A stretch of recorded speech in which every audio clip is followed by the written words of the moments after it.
Pequeño balance, una valoración de lo que había representado este libro en el conocimiento de uno de los aspectos menos conocidos de la Guerra Civil Española, es decir, la injerencia británica, tanto de forma directa como indirecta, y además el papel que jugó Gibraltar.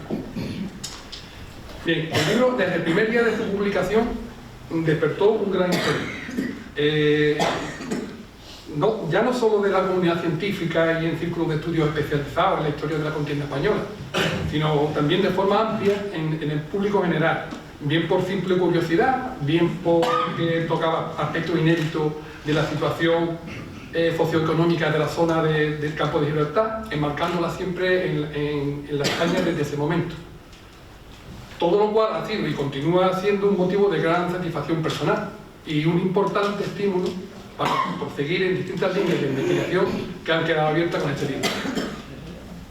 Desde su inicio, el libro fue conocido con rapidez, llegándose a realizar su distribución por toda la comarca y progresivamente por toda la comunidad andaluza, y actualmente se encuentra disponible en varios puntos por casi toda la geografía española. Aunque estuvo ya en las librerías a mediados de diciembre de 2018, fue presentado de forma oficial el día 29 de enero de 2019 en el edificio de la Comandancia de la Línea, gracias a la labor de Encarni Sánchez y de Estefanía Sánchez, contando con la participación de mi buen amigo y colega Manuel López Fernández, que está aquí presente en la sala. Y luego, en las semanas y meses siguientes, fue siendo presentado en varios sitios que lo habían solicitado. Así tuve la oportunidad de presentarlo en el Palacio de los Gobernadores de San Roque, con la ayuda del cronista oficial de San Roque, Antonio Pérez Girón, en la Casa de la Memoria de la Sauceda de Jimena, con la participación de Belén López Collado, a quien tanto debe este libro, y la formidable acogida dispensada por Andrés Rebollero, Juan León Moriche y Felipe López Agüera, también todo presente aquí en la sala. También fue presentado en la sede de la Asociación de Agricultura de Algeciras con mi compañero de Instituto de Estudios Controvertareños y amigo Ángel Sáez, y la inestimable colaboración de varias personas, en particular de Rosario Pérez Villanueva. Y por último, también lo presenté en el Ateneo de Jerez junto a Francisco Jordi, y en el Ateneo de Sevilla, que es uno de mi gran amigo Agustín Villar, también aquí presente. En fin, de todo mi más sincero agradecimiento. Ya antes de su publicación, el libro fue llevado como tema de debate a la Academia de Ciencias Morales y Políticas en Madrid por Salustiano del Campo, quien contó, a pesar de lo que en más de una ocasión se ha comentado, con mi consentimiento y respaldo, aunque las consecuencias derivadas hayan dado lugar a algunas confusiones. Pero también se hizo llegar, y a otro ámbito para mí no menos importante y significativo, los centros de mayores, como fue el caso del Junquillo, que gracias a la excelente gestión de Ana María Meninas Pancorbo pudo realizarse. Fue para mí un momento especialmente emotivo por su significado en la realización de esta investigación. Muchos de los allí presentes, incluso eran ascendientes, me habían facilitado muchísima información de la que todavía vengo utilizando.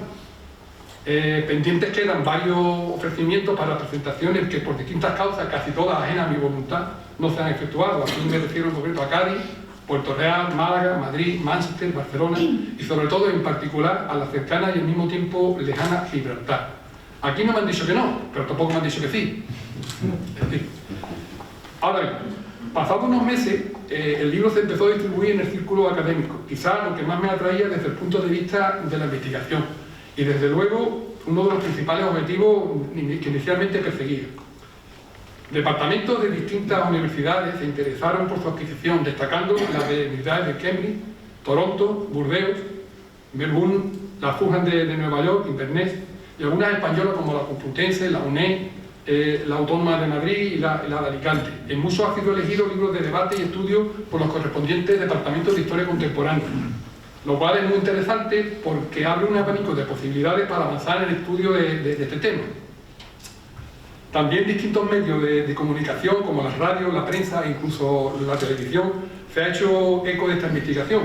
La prensa digital e impresa como el Panorama y Gibraltar Chronicle, la Red Alcance, Información, Cuatro Esquinas, Diario de Jerez, Jerez Sin Fronteras, Biblioteca y Memoria, El Venturí, LinkedIn, el londinense Daily Mail, el Girardillo o ABC de Sevilla.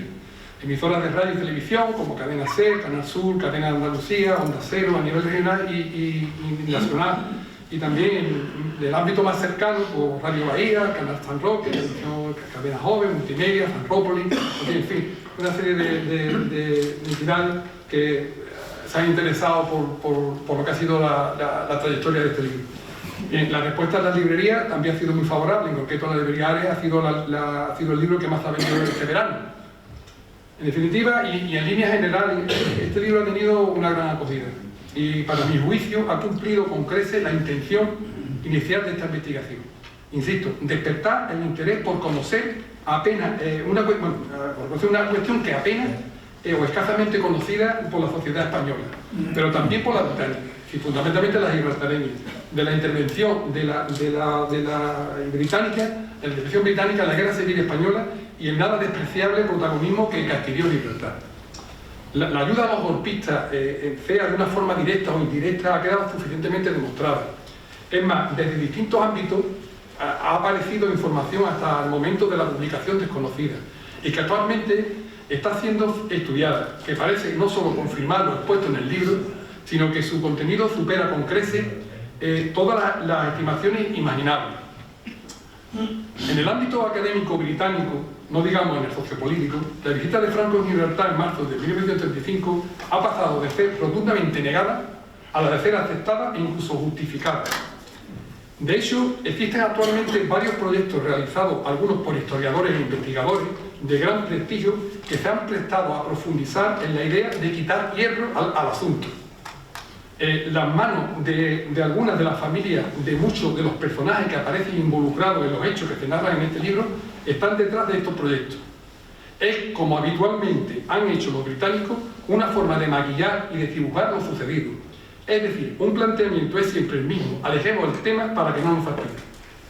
De hecho, en una conocida página gibraltareña, la Gibraltar Photo 2, se ha comentado con bastante intensidad, pero en la mayoría de las veces con tono jocoso y acudiendo al chiste fácil de que tan aficionado es el ciudadano de a pie, como comentario consentido en su página, como que su visita, la de Franco me refiero, se debía realizar compras huyendo de su mujer, visitar a un amante, han sido abundantes.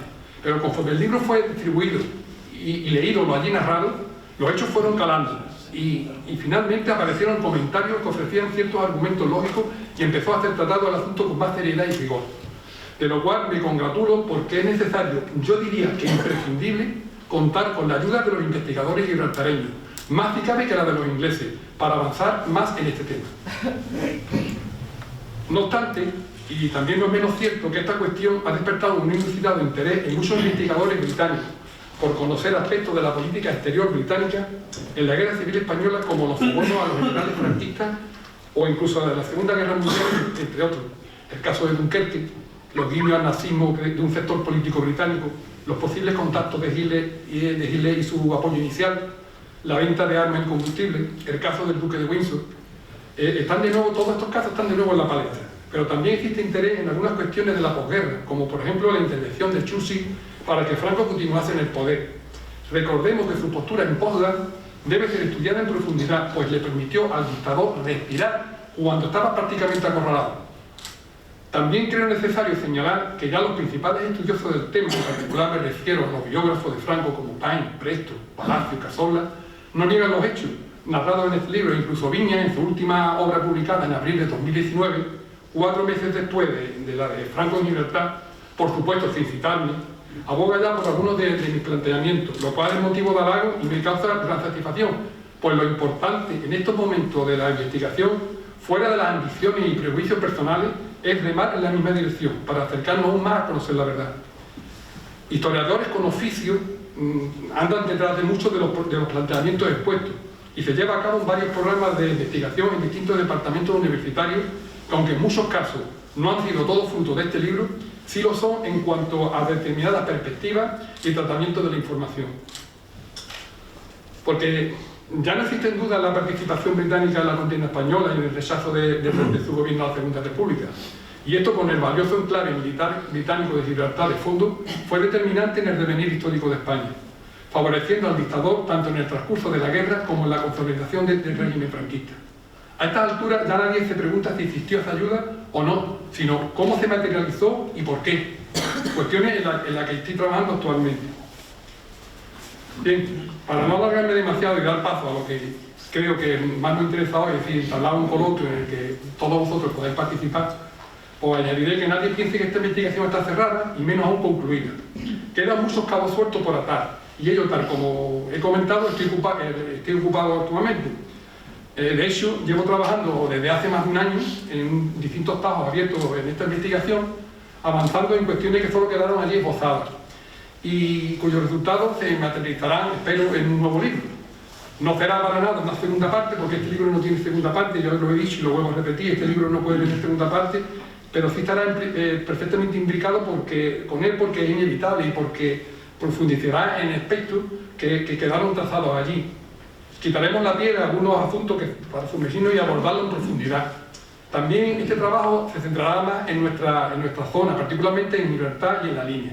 Aunque también a decir esta noche, porque es, así lo defiendo yo, la primera retaguardia golpista en la península y como tal funcionará. Esto fue la retaguardia. No olvidemos que Gibraltar siempre ha permanecido durante estos siglos como excepcional testigo del escenario sociopolítico económico español y se alzó con gran protagonismo, más o menos encubierto. Y eso para mí fue determinante, porque muchas de las acciones realizadas desde ahí, con el consentimiento de las autoridades inglesas y gibraltareñas, fueron constituidamente preparadas, formando parte de una estrategia y resultándose a la postre definitiva en la evolución de los acontecimientos españoles, en particular en los inicios de la guerra. Y como tantas veces he señalado, en este conflicto bélico, como en todos los conflictos bélicos, se dieron una serie de condiciones para hacer negocio, que muchos empresarios gibraltareños amparados por Gran Bretaña, sin el menor escrúpulo, no desaprovecharon. Esto que antes negado es hoy, gracias a este libro, cada vez más aceptado, y aunque desde Gibraltar ha querido ser matizado, argumentado y justificado, es por sus propios conciudadanos, los de a pie, en gran parte aceptado y despreciado. La conspiración urdida por determinadas personas y aceptada por gobiernos, autoridades civiles y militares y empresarios, algunos con nombres y apellidos bastante conocidos, ha sido con este libro desentrañada y su imagen siempre hipócrita, resquebrajada. Y afortunadamente, y para el bien de la comunidad, la verdad va fluyendo entre sus grietas. Bien, no me quiero extender más, solo me gustaría, a pesar de decir, digamos, que tenían bastante ofrecimiento por hacer este coloquio en varios sitios, pero yo he querido hacerlo aquí en la línea, junto a Gibraltar o Gibraltar contra la línea, porque adquirieron un protagonismo en todo lo acontecido y porque, al igual que la línea fue escenario de la presentación del libro, también he creído conveniente de hacerla aquí. También quiero que la línea aparezca ya como referente cultural y no como siempre salimos en las páginas de los periódicos de las noticias de agradezco, desde aquí agradezco el excelente equipo del ayuntamiento, de la ciudad, en particular a mi amigo, para mí Momo Valle Lima, la posibilidad de hacerlo en estas magníficas instalaciones. Y también me gustaría agradecer al Círculo de Estudio Linense, a través de sus miembros, por su acogida, apoyo a este acto. Pues nada más, no me quiero extender más, estoy a vuestra disposición por las preguntas que queráis. Muchas gracias.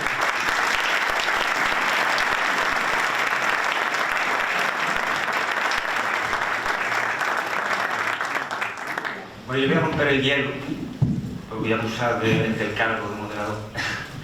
Y a mí siempre me ha...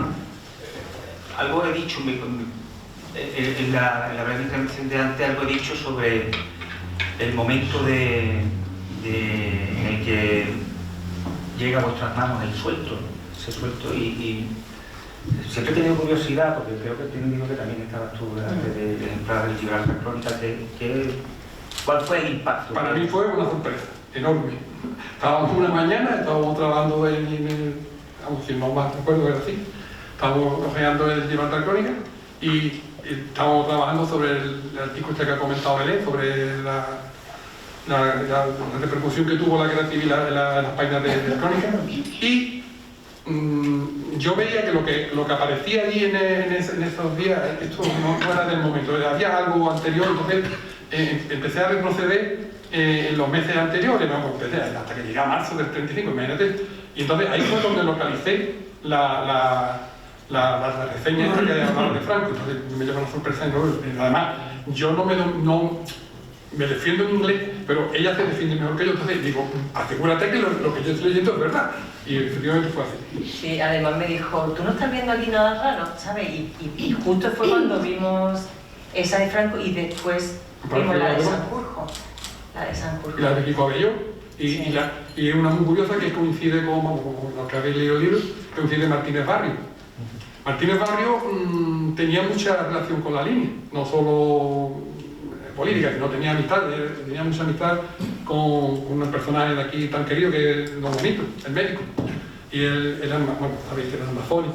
Y probablemente, esto lo cuento a lo que estoy trabajando ahora, a Martínez Barrio le podía haber cogido la guerra aquí en la línea el 18 de julio, porque estaba invitado a Casa de Monito a ver los toros y a pasar la feria, estábamos en feria, pero una serie de cosas él no viene y por eso él no está aquí.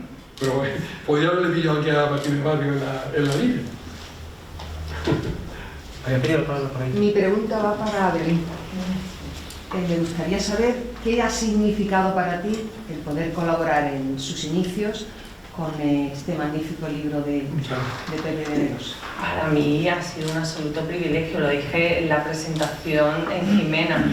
Yo que soy redactora, periodista, plumilla de a pie, ¿sabes? Conocer a Pepe Veneroso, que se implicase primero con la revista Alameda, que fue como yo lo conocí a él, que le hicimos un especial de los oficios, un especial precioso de la revista Alameda, y que luego me invitase a participar en las jornadas de historia, ¿sabes?, del Instituto Campos Gibraltareño. Yo soy muy aficionada a la historia, pero su nivelazo para mí ha sido todo un privilegio poder compartir esas jornadas de archivo, que es lo más una bocanada de aire fresco al Instituto de Estudios Campos Gibraltareño, porque estábamos allí, que éramos ya gente de cierta edad y hacía falta gente más joven. Yo ya no cumplo los requisitos, ¿eh? Si se vuelve a repetir, ya no entro los requisitos. Muchas gracias. Allá al fondo le pido la palabra. Sí, yo quería hacer una matización, unas palabras que ha dicho el moderador, porque cuando ha hablado de la población de Gibraltar ha dicho que le pisaban las manos a los que iban llegando.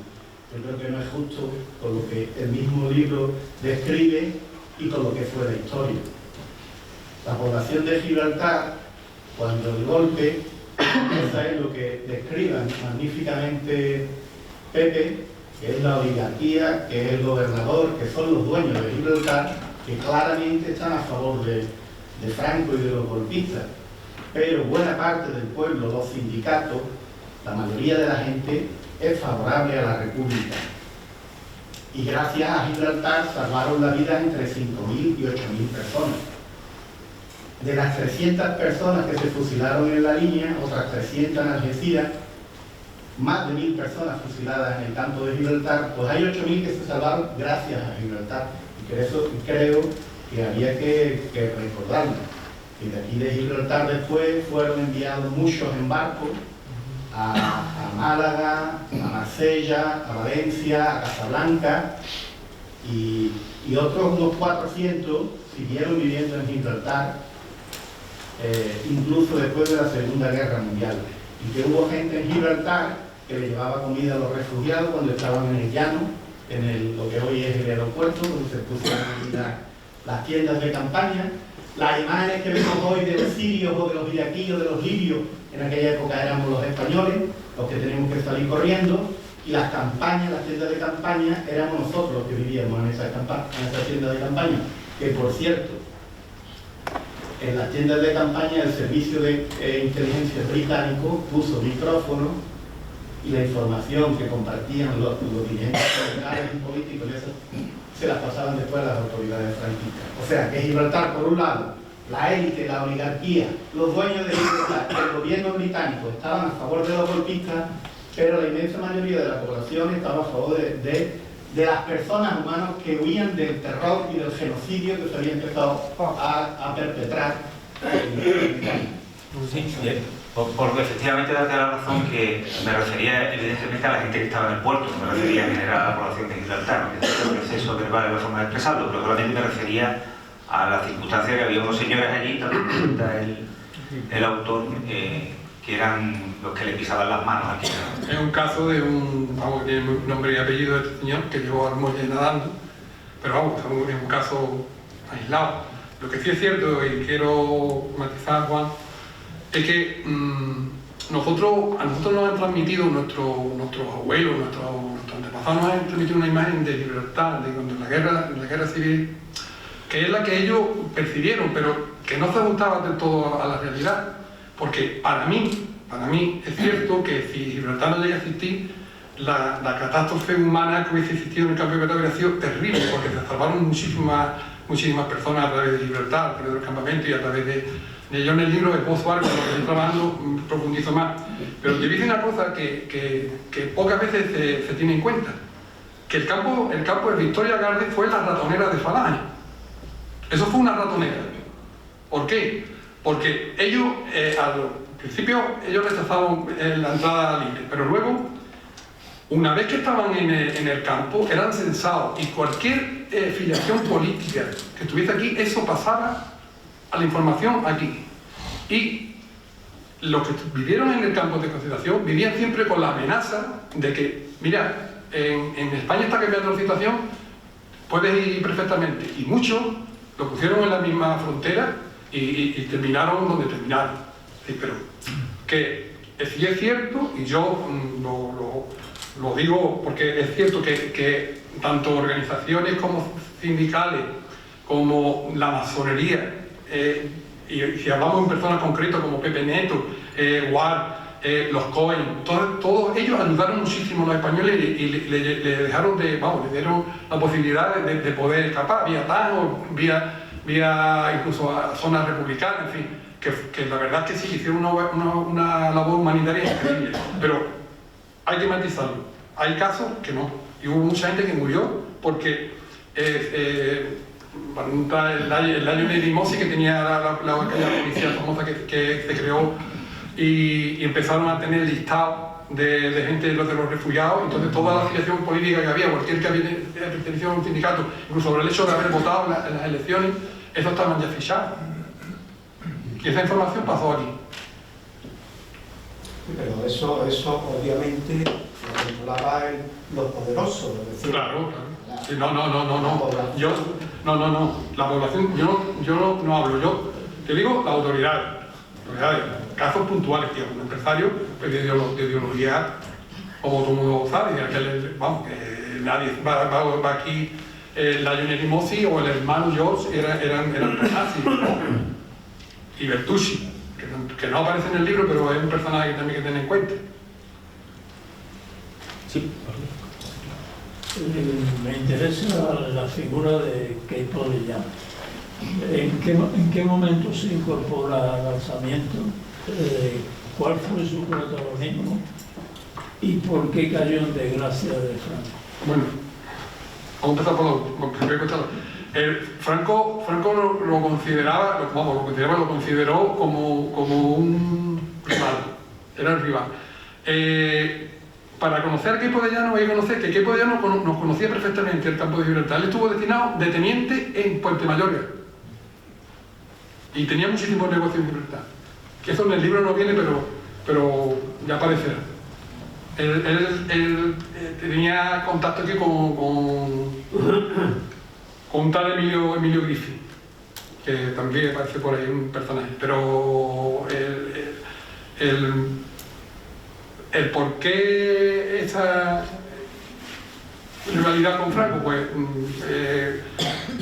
Queipo de Llano, yo creo que como él buscaba más bien un regreso de la monarquía, era pro-monárquico, igual no chocaba, porque para mí la imagen de indecisión que nos ha pasado de Franco y de la persona indecisa, yo todo lo que he manejado, no. Franco tenía la idea muy clara y sabía perfectamente lo que iba a hacer. Tuvo fallos, claro que tuvo fallos, afortunadamente tuvo fallos, pero que él tenía la idea muy clara. Eso de que dicen, un fallo de los Superbad fue no prever de cruzar el ejército, no tenían la marina. ¿Para qué? Ellos contaban con aviones. Ellos tenían planificado el paso de tropas por los aviones. Lo que sí es cierto es que se retrasó porque Mussolini dejó los aviones, pero no quería, nosotros no teníamos pilotos preparados para llevarlos a Saboya Masini. Entonces, lo que dividieron fue los aviones y los pilotos, y Mussolini nunca hizo que interviniesen los militares. Luego ya se dio, pero en principio no. Por eso fue el retraso que hubo. El convoy de la Victoria, que todo el mundo le da tanto bombo, fue una cosa más bien simbólica. Ya cuando el convoy de la Victoria llega a España, hay ya un cabezal de puente bastante importante. El eje Marruecos, Algeciras, Jerez, Sevilla estaba ya consolidado. Para mí. Y volviendo a Keipo, Había pedido Marisa. algo más de Keipo. Te puedo decir, bueno, Keipo, ¿Cuándo se decide a unirse al alzamiento? ¿En qué momento? Bueno, él cuando va, porque él va a Huelva, tú sabes que el día 17 de julio, el día antes, con el pretexto de dar una bandera, creo que era al cuartel de Isla Cristina, aparece en Huelva y luego después regresa a Sevilla. Yo creo que desde el principio él se monta en el carro, él se monta desde el principio. Lo que no ya no está tan claro es con Sanjurjo, que eso es otro tema. Porque Sanjurjo, nosotros nos han dicho siempre que Sanjurjo tuvo un accidente de avión cuando se disponía a ir a Madrid. ¿A Madrid para qué? Había pedido la palabra Marisa. Perdón. Dentro de lo que es la novela, el personaje de Juan March es discutiblemente uno de los personajes centrales. Yo me gustaría que tú, desde tu punto de vista, hicieras esbozase lo que es la personalidad. ¿Qué te parece a ti cómo era Juan March y qué tuvo que ver en todo lo que... Vale. Yo pienso que Juan March, desde el punto de vista del empresario, fue un adelantado a su tiempo. Él era la empresa. Todo lo hacía por dinero, todo. Él no hacía nada. Hay, por contarte no sé si en el libro aparece o no, que unos envíos de armas que hace de los Mauser, los famosos Mauser, en un barco enviaba lo que era el fusil y luego los cerrojos lo mandaba en otro barco por si se perdían, que no lo podía aprovechar. Cosas de este tipo, los de los zapatos, no sé si era verdad, yo lo oído, mandaba el número, el pie izquierdo por un lado, el pie derecho por otro, en fin, que era y todo se movía a abrirlo. Luego, sí es verdad que la trayectoria de la relación con Franco fue cambiando. Al principio fue March que se acercó a Franco, no Franco a March, como muchas veces te ha dicho. Y luego la trayectoria de Juan March se fue deteriorando con Franco, en principio los primeros meses de la guerra, porque había vamos a llamarle un presupuesto, y Franco no lo cumplía. Franco iba... para mí, la guerra duró excesivamente porque Franco quiso que durase más tiempo. La guerra podía haber terminado antes, pero él no quiso. Y eso Juan March se lo reprochó siempre. Si me permiten, don Cronos, dos preguntas para el señor Villar. Si ha notado o tiene información de el libro, cómo ha podido influir en la línea, entre los lineanses. Bueno, parte de la respuesta está aquí. Y para el señor Venenoso, el autor, ¿tenía Churchill algún vínculo con el campo de Gibraltar? ¿Vínculo familiar? Oye, sí. No lo sé exactamente. Yo tengo esa sospecha. Tengo noticias de que sí, que tenía algún familiar aquí en la zona. No lo sé. No lo sé, con certeza no lo sé. Desde luego, Benir vendía bastante Gibraltar, ¿Puedo contestar? Sí. Hay uno con el mismo apellido que él, sí. En Algeciras, sí, está enterrado en el cementerio de Algeciras. Sí, yo me refiero a Ferraro, pero no lo sé si... Sí. Bueno, respecto a lo que me preguntaba, hombre, yo no sé decirle en la línea en concreto el impacto que haya podido tener, ¿no? Pero en todo caso, esto no es una obra, y no creo que sea negativo que lo diga, pero yo creo que esto no es una obra divulgativa, esto es un libro que hay que tener cierto conocimiento de la historia del primer tercio del siglo XX para que te atraiga a decir que este no es un libro, una breve historia de la guerra civil que pueda ser más divulgativo. Entonces yo creo que evidentemente ha tenido impacto en los círculos culturales de la ciudad porque la sala está llena, ¿no? Pero no creo que sea un libro divulgativo, ¿no? Más bien un libro para iniciar, por decirlo de alguna manera. En todo caso, desde el punto de vista científico me parece un libro brillantísimo, ¿no? Entonces, pero no creo que sea una cosa que se hable a diario, como ojalá consiguiéramos que fuera así. Ya, el libro, el formato del libro es una tesis doctoral, yo había visto que tiene todo lo que es una tesis doctoral. Yo he intentado hacerlo lo más ameno posible y no sé si lo he logrado, por lo menos interesar al ciudadano de a pie, digamos, no al que esté muy interesado en la historia, sino por lo menos por conocer lo que pasó por aquí y lo que está pasando y de dónde vienen todas estas cosas que nos están sucediendo. Entonces, el libro no es fácil de leer, yo lo entiendo que no es fácil de leer porque tiene muchos pies de página, es muy denso, tiene muchos datos, pero es la única forma de poner y de sacar a la luz muchas cosas que creo que han pasado, vamos, que se han olvidado, se han querido que se olvidaran. Entonces, era la única forma. Le pido primero aquí la palabra en la primera fila. Sí, bueno, un par de cosas. Antes de agradeceros, por supuesto, a ustedes y a la organización del acto del teatro de Tertulia. Un par de cosas. Mi abuelo era republicano, fue republicano, de izquierda republicano, alcalde de San Roque y amigo íntimo de Martínez Barrio. Él pudo huir a Tánger a través de Gibraltar, ¿no? Ellos habían ido de guerra. Entonces... ¿Perdona, te refieres a García Arenas? Galeado, ¿no? Galeado. Entonces, la idea que siempre se nos ha transmitido, tanto vía familiar como vía de la gente de izquierda y democrática de España, era que en Gibraltar se trató, lo que estaba comentando más, se trató muy bien a los republicanos españoles. Y con el padre de mi cuñado, que era del CNT, hasta que lo detuvieron, estuvo pasando a gente en barquitos hasta Gibraltar.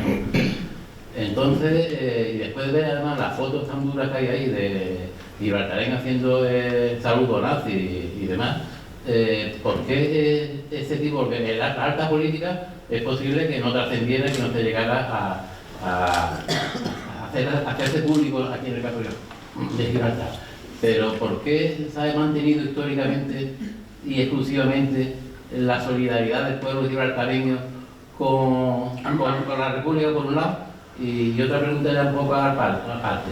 Si en el crónica aparece que tanto Sanjurjo como Franco visitan Gibraltar, el servicio de inteligencia del ejército español, en el año 35, ¿qué es lo que hacía? Aparte de coger mosca. No, pero las dos cuestiones son fantásticas las que has preguntado. Mira, la primera, sí es cierto. A mí también me ha llamado la atención eso que tú estás diciendo, de que os tuteamos. Sí, por supuesto, por favor. Mira, yo pienso que sí es cierto. Yo estoy igual que tú. Y a mí me sorprendió muchísimo que a nosotros no haya llegado esa imagen y sin embargo tú después ahondas y ves otras cosas que no son tan agradables. No lo sé. La verdad es que no lo sé.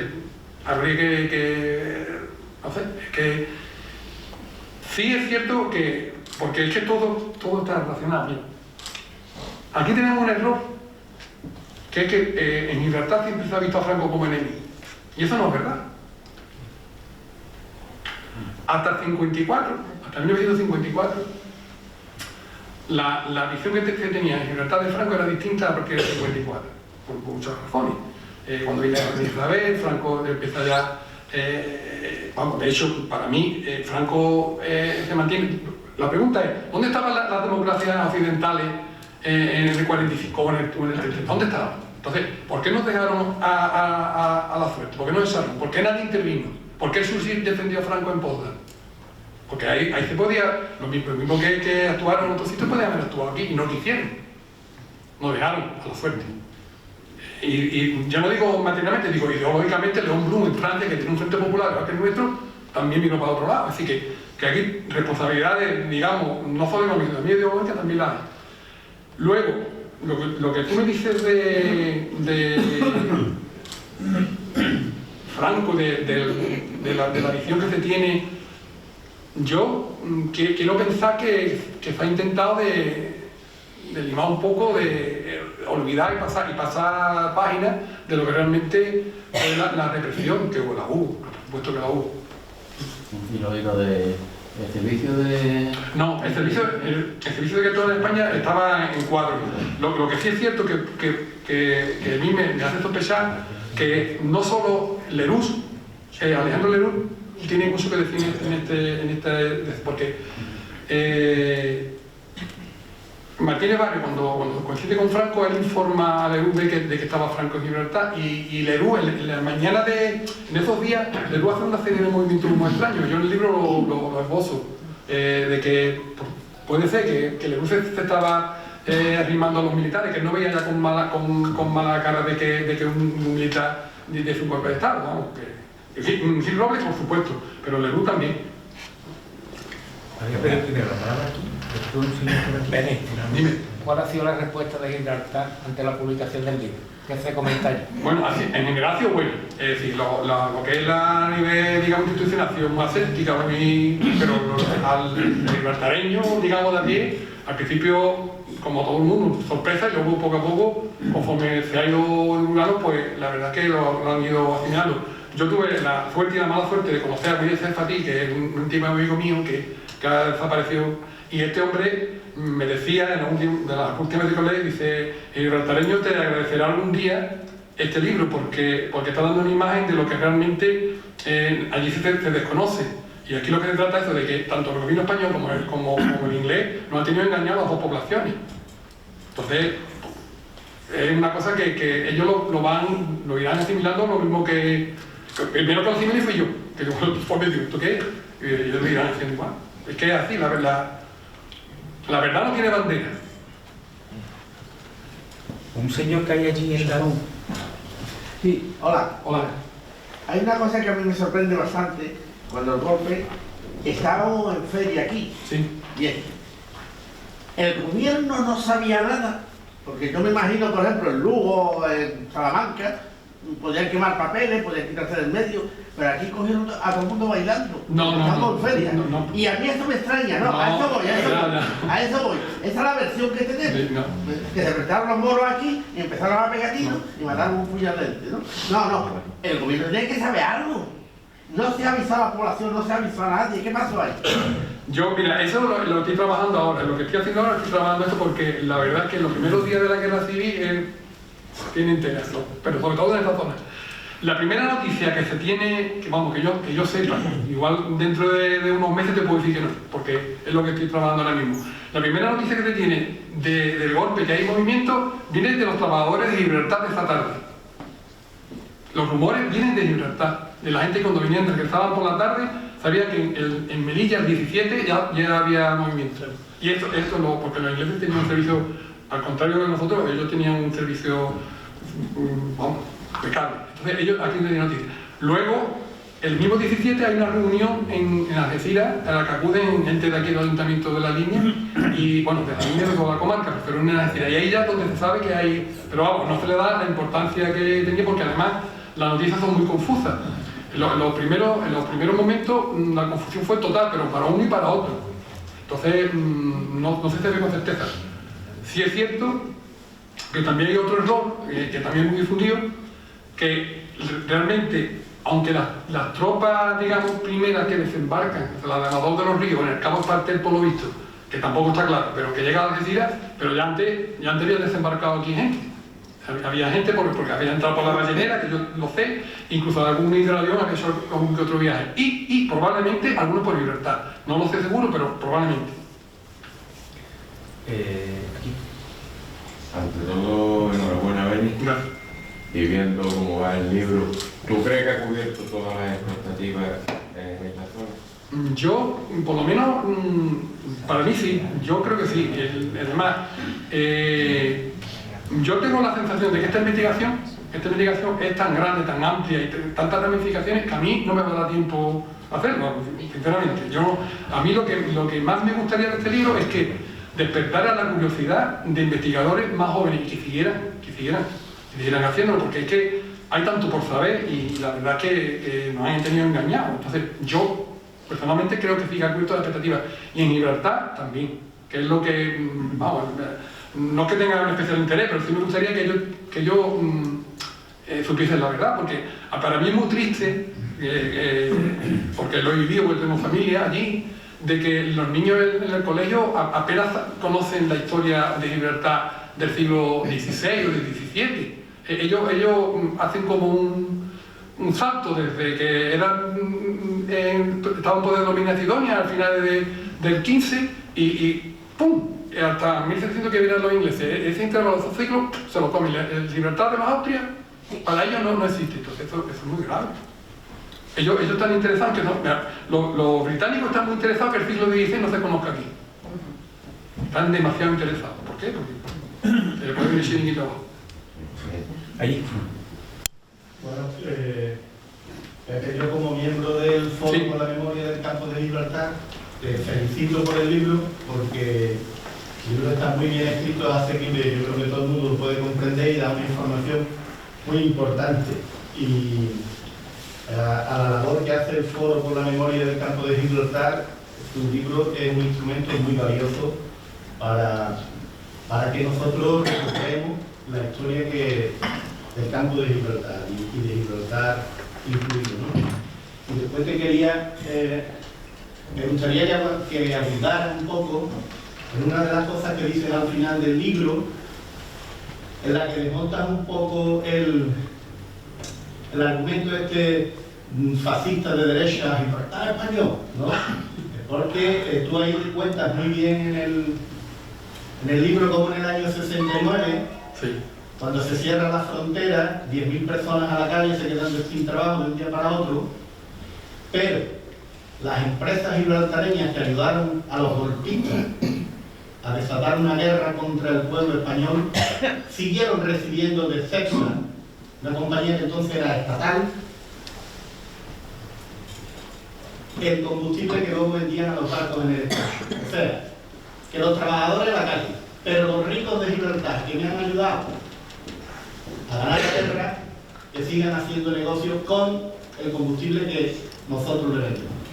Esa es la hipocresía que siempre ha existido de los empresarios, por eso lo que tú dices del 69, cuando, 69 anteriormente, se le empezó a vender directamente combustible a Gibraltar, concretamente a los bazadones.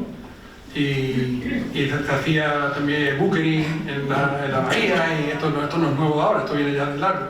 Y sí es cierto de que gente muy cercana, yo no digo Franco, porque Franco no creo que estuviese tanto, pero la gente muy cercana a esta aprovechó y hizo un negocio con la gente de Gibraltar, seguro. Y entonces se daba una cara que la gente de aquí fue un drama en la línea, una tragedia, y ellos pues siguieron enriqueciéndose. Eso siempre me da fue de empezar. Y te agradezco lo que me has dicho de Foro. Yo también estoy muy agradecido a vosotros. ¿Qué repercusión tuvo el libro en su presentación en el Ateneo de Sevilla? Cualquiera de los dos puede contestar. Tú eres de Vino de Adopción. Hombre, en Sevilla, a ver, hicieron una entrevista en ABC, que ABC era una entrevista sobre esta temática, pues creo que dice mucho del autor, ¿no? y del contenido del libro. Y en el Ateneo, pues, esa casa es muy agradecida para cualquier acto cultural que haya, ¿no? Es un acto importante. Se acercaron algunos gibraltareños que vivían allí, mucha gente de la comarca que llamó la atención que se presentara un libro con esta temática. Militares que habían conocido, bueno, no supervivientes, pero sí que habían conocido de cerca, porque eran hijos de militares, y la verdad que hicieron su idea, fue muy bien. Hubo, de hecho, también había entre el público profesores de la Facultad de Historia, había también un catedrático de Derecho Internacional, en fin, que tuvo una repercusión muy interesante. Yo creo que la hablaron de eso. Yo hice una cosa a Belén, yo antes he dicho que a mí no me va a dar tiempo a hacer todo esto, pero tú eres mejor que tú puedes ir y tú sabes muy bien cómo va esto, tú sabes de qué va esto. Pues mira, ya que les dice ese comentario, me da pie a haceros una pregunta. Bueno, primero te la traslado a ti como investigador principal y a ver si recoge el guante de Belén. ¿Qué queda por investigar de todo este asunto? Muchísimo. ¿Es alguna primicia, alguna pincelada de...? Esta es la punta del iceberg. Esto tú no te puedes ni imaginar lo que detrás. Yo estoy abrumado.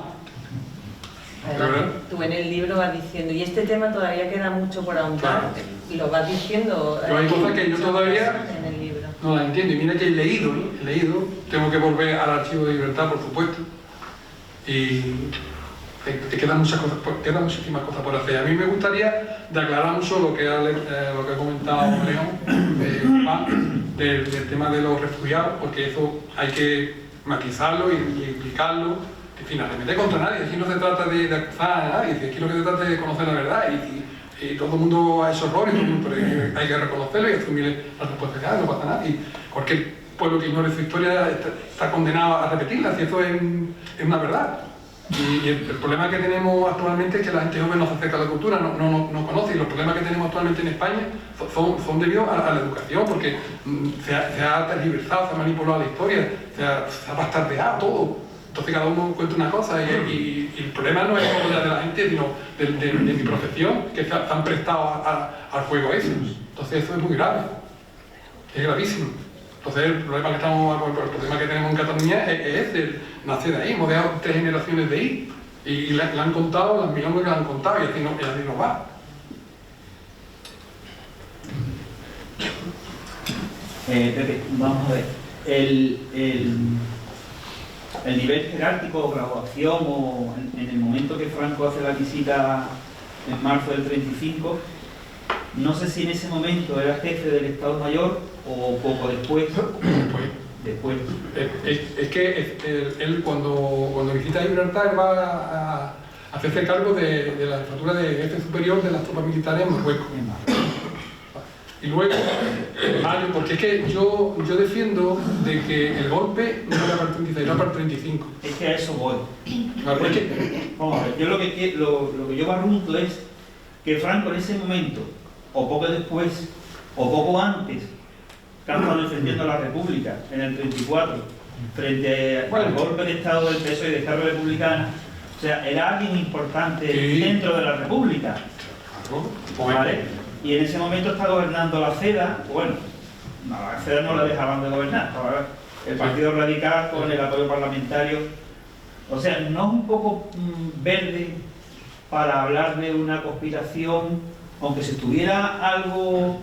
Otra cosa ya es en el 36, cuando ya se ve el desbordamiento de la legalidad republicana por parte del Frente Popular. vamos a llamar los sucesos de octubre, sí. Es la gota. Hay un antes y un después de octubre del 34. Ahí es clave. Hidalgo, que era ministro de guerra, se trae el que tenía que haber asumido el mando para, digamos, para controlar lo de Asturias, era Mascaleo, creo que era Mascaleo. Entonces él no lo quiere. Entonces trae Hidalgo a instancia de Gil Robles, trae a Franco, que estaba en las Baleares, se lo trae y lo pone al mando. Pero Franco no estuvo en el campo de batalla, Franco estuvo en Madrid, y a eso le gustó, porque se vio con poder, sin estar en el campo de batalla, porque era un militar, desde los despachos, tuvo la suficiente capacidad para dirigir, y vamos, él, de hecho, al que estaba a cargo de las operaciones, lo aparta un poco y lleva a Yagüe, que Yagüe desembarca en Gijón con los regulares y los legionarios. Entonces, ahí ya está en contacto con Juan Mar. Y Juan Mar es el que pone en contacto a Franco con la gente de Gibraltar. Franco no vino decir, voy a preguntar a la gente. No, vino lesionado por Juan Mar. Juan Mar es eso. Juan Mar es importantísimo. Y por último, esa actitud de las autoridades gibraltareñas, partidaria o pro, ¿tú crees que es la actitud particular de ellos o responden a la actitud oficial del Reino Unido?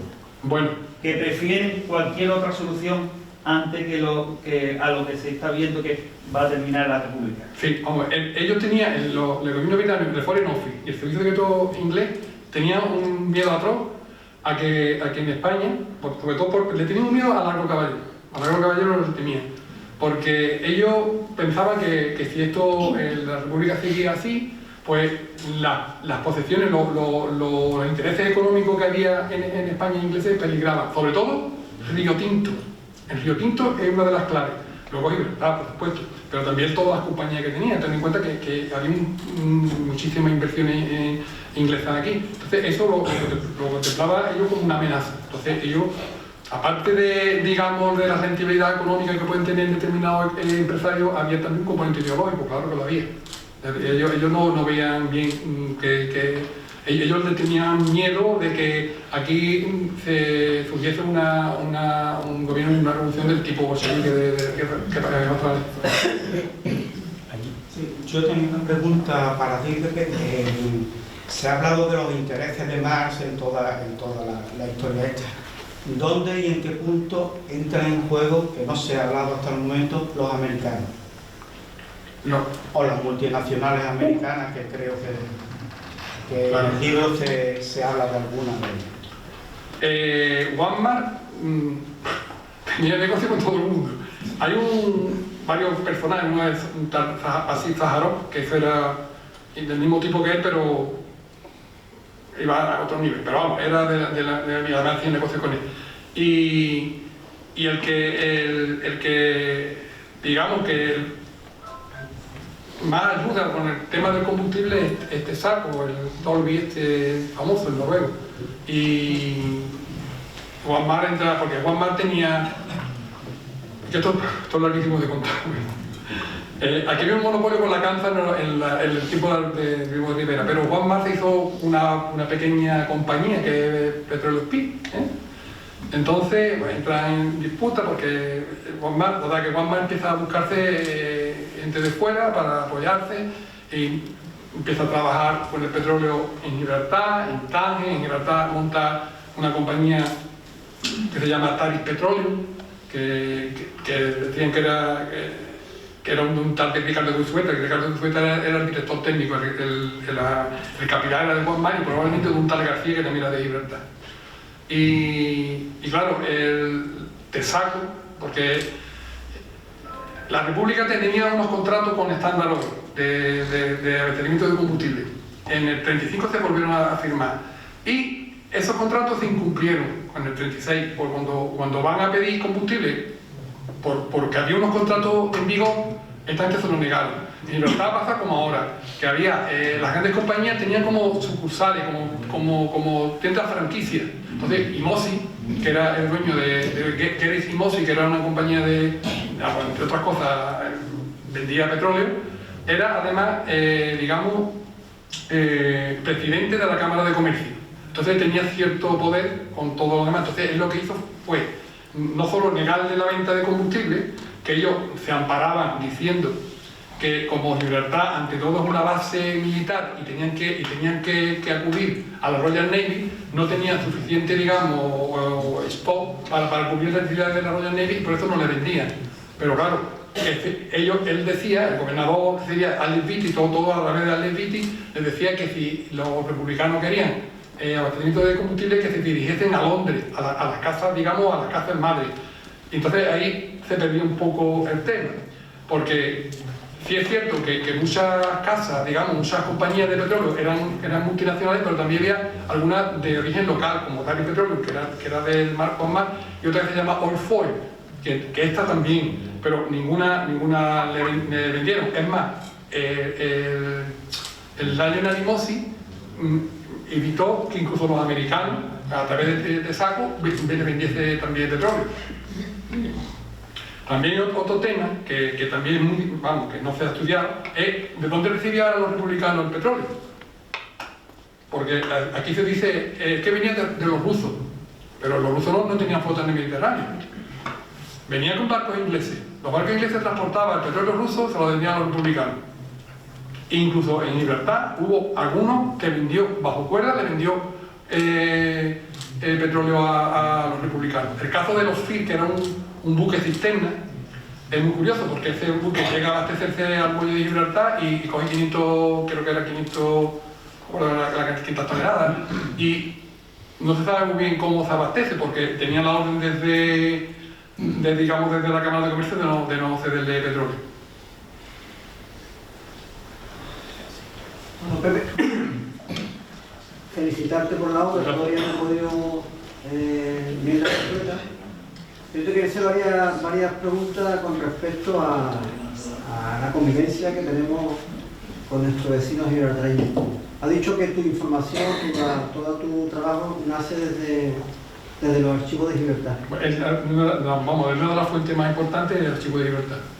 La oligarquía siempre continúa y continuará, y sabemos que Gibraltar está hecho de familias y ¿has tenido a partir de todo este trabajo inconvenientes, te han puesto alguna traba? Bueno, la verdad es que yo no he vuelto, yo desde que terminé, estoy hablando ya de hace unos años, esto ha cambiado y creo que me han dicho que el archivo está muchísimo mejor de cuando yo citaba. La actitud que van a tener conmigo no lo sé, no lo sé, pero vamos, yo creo que no debería de ser de desastre, porque yo aquí lo que se trata, yo no arremito contra nadie, ni quiero que nos peleemos, ni muchísimo menos, yo quiero que la gente conozca la verdad. Claro, y después de esa verdad que tú sacas a la luz, que para muchos, y creo que para todo el mundo ha sido una sorpresa, incluso como tú mismo has dicho antes para ti, ¿no se te plantea o has pensado en la traducción al inglés para que ese libro sea visto en el idioma de Gibraltar? Me ha encantado esta pregunta. No, porque la verdad que sí. Lo que pasa es que este libro es muy difícil de traducirlo en inglés. Yo, por supuesto, yo no estoy capacitado para hacerlo. Y luego la editorial que yo tengo tampoco. Se han ofrecido para traducirlo, pero yo la verdad es que tengo un poco de recelo. Yo quiero, el de guante este se lo quiero lanzar a aquella mujer que está allí en la esquina, que conoce la investigación y domina el inglés. Yo algún día me gustaría que ella dijera algo, pero la verdad es que a mí me lo han pedido muchísimo, gente de Gibraltar y de Inglaterra me lo han pedido. Sería muy interesante, ¿no? Bueno, ya que es una... Pero este libro había que seguirlo con lupa, porque el español te da unos juegos de palabras que el inglés no lo tiene y se pueden malinterpretar, pero vamos, muchísimo. Yo te animo a que... Me encantaría. Y tiene que ser... Está por la labor, vamos, que no es un simple de traducir, no, porque tiene muchos matices. Si hay algún mecena en la sala que lo financie. Omar. Omar es muy conocido en Gibraltar, era todo un personaje, tenía sus Queen Rock of Tale, tío.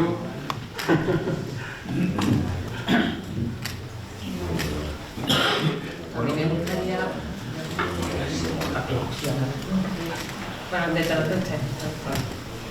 Felicidades a todos los que habéis incluido la formación de este gran libro, que yo creo que en cierta manera viene la raíz de esta zona de singularidad especial que tiene el campo de Gibraltar con respecto al resto de la provincia de Cádiz, que nos da siempre por el eterno conflicto que ha habido con Gibraltar. Y la consulta es en torno a lo que fueron la parte de terrenos que ocuparon los ingleses para hacer el aeropuerto de Gibraltar. Eso, ¿cuál fue el motivo y la causa en la que se ampararon para ocupar ese terreno que en principio no sé si era zona neutral o zona española? No sé si fue por algún motivo también sanitario, alguna epidemia. Sí, bueno, eso fue anterior. Eso fue anterior, porque se cedió unos terrenos, porque hubo una epidemia y se le cedió como para tener en cuarentena a la población. Pero sí es interesante lo que tú has apuntado del aeropuerto, porque en Gibraltar, aparte de estar Franco y toda esta gente que hemos hablado de Sanjurjo, está en Gibraltar, también está Fisher. Fisher era almirante de la Mediterránea Flota, la flota inglesa que operaba en el Mediterráneo. Y también además está de maniobra. Entonces, Fisher viene a Gibraltar, bueno, a la parte de la maniobra, él se entrevista con Harrington, que era el gobernador, porque él quería que un pequeño aeródromo que había en Gibraltar se le diese uso exclusivo militar. Y Harrington decía que no, que lo tenía para otras actividades. Entre ellas, los aviones que tenían los particulares allí. Eso era un aeródromo, pero durante la guerra civil, ellos construyen un aeródromo grande, y cogen terrenos nuestros. Y eso fue el primer pago que hizo Franco, para mí. Mirar para otro lado, en pago de lo que había recibido de ellos. Eso, para mi criterio, yo creo que es el primer pago. Gracias. Nada. Y enhorabuena, Muchas gracias. Felicitaciones. Muchas gracias. Estos terrenos yo creo que fueron mitad español, mitad de Gibraltar, porque ahí enterraron a los muertos de la peste. Sí. Y entonces estos terrenos no se podían tocar. Y entonces Gibraltar hizo ese aeropuerto sin permiso de España, porque el terreno también era de España. Es así, ellos, cada momento de debilidad nuestro, además observarlo, cualquier etapa nuestra de debilidad la han aprovechado ellos en sacar productos, siempre. Para ellos muy bueno, para nosotros es nefasto, pero ellos se han aprovechado siempre de ese tema. Cuando el momento de debilidad, ellos atacan. Atacan en el sentido, digamos, de concepción, no un ataque. Porque les dijeron, bueno, la mitad del terreno nuestro, la mitad del terreno de ustedes, ahí enterramos a los muertos, tanto como de Libertad como de España, que es el lado de la peste. Y se quedaron con el terreno. Pepe, a mí me gustaría que comentase los contactos y las reuniones que tú has tenido con familias gibraltareñas, como por ejemplo los cañeros que eran dueños de los únicos hidroaviones, aeronaves que había en esa época. Sí, a mí me invitaron uno de los dos hijos de George Gallero, que sale en el libro que aparece, que vive en Sotogrande, y me invitaron una tarde. Y la verdad que me invitaron, yo creo que para saber hasta dónde sabía yo. Entonces a mí me acompañó en esa visita, me acompañó, no fui solo, fui con Salustiano del Campo, que conocía a ellos, me conocía a mí, ¿verdad? que vino conmigo. Vino un amigo de él, que es Evaristo, el médico, y vino el hijo de Santiago. Entonces fuimos 4 allí, entramos por la tarde y nos quedamos, casi estuvimos muchísimas horas hablando. Y a mí me pareció bien. Lo que pasa es que la sensación que yo tuve, cuando yo salí de allí, lo primero que me dio la cabeza es: esta gente ocultan más cosas de las que dicen. Ellos han tanteado hasta donde yo sabía. Es más, estando yo allí, llamaron a los rusos: oye, que están hablando de tu abuelo aquí, que no sé qué, tú tienes algo que decir. Y siempre se pusieron en comunicación con gente por teléfono. Este hombre decía que Franco no había sido amigo de su padre. Porque al principio, cuando llegamos, ellos estaban un poco perdidos y hablaban como el autor del artículo, no era el libro, era el artículo que habíamos publicado. Hablaba en tercera persona, hasta que yo me di cuenta y digo: bueno, es que ellos están hablando de alguien que no está aquí, y mira que este escrito ha sido yo. Ah, pues mira, yo estoy grabando a usted porque yo creo que sepa la verdad. Digo: no, yo también. Y claro, él decía que el padre no había sido amigo de Franco. Y yo digo: yo que en ningún momento he dicho que sea amigo de Franco. Yo he dicho que hacía negocio con Franco, es otra cosa distinta. Tú no tienes por qué tener amistad con una persona que hace negocio. Y así es cierto. Entonces ellos negaban lo del hidroavión, que yo defiendo de que el hidroavión era de ellos. Total, que me enseñaron fotografías, ninguno era del hidroavión que además eran de otras fechas distintas. Y por último me dijeron que el hidroavión podía ser de la Royal Navy, que estaba de maniobra, que lo cual era cierto, pero a mí no se me pasó por la cabeza Franco, que estaba en el punto de mira, como ha dicho este hombre, de que estaba conspirando contra la República, que cogieron un avión de la Royal Navy y se presentaran en Ceuta. Yo no me cae. Entonces, claro, había mucha laguna. Y luego, después sí, ellos me dieron unos datos, me dieron información, pero realmente, es más, lo que yo he dicho antes, de que ellos son mudados, esta gente son mudados de que buscar a alguien que sepa buscar los archivos y hacer sus pequeños trabajos. El día que yo estuve allí en Sotogrande con la casa de ellos, pues me tenían preparado un artículo de una revista que se llama Voz de Gibraltar, que hacía el trabajo que hacía venía a explicar era que toda la ayuda que había recibido Franco no había sido de Gibraltar, ni no había sido de gibraltareño, sino había sido a través de Harrington, el gobernador, que era muy pro-franquista, era muy de derecha. Entonces, que este hombre, además hizo una biografía, llamada la biografía de Tim Harrington o algo así, y este hombre, entre las curiosidades que dice, teníamos que haber cogido terrenos a Gibraltar, hacer un hinterland y llevarlo hasta mismo San Roque para cubrirnos las espaldas. Eso ya cuando ya había pasado la guerra. Entonces, niega de que este hombre sea amigo de Franco, pero la verdad es que yo salí allí con la certeza de que todo lo que yo sospechaba era verdad. No te habían dicho nada. Tiraron balones fuera, muy nervioso, no, tampoco tenía por qué, ¿no? Porque era una conversación distendida, de Salustiano tranquilo que es, ¿no? Y se lo quiero hacerlo con la misma. Es que no están ocultando código.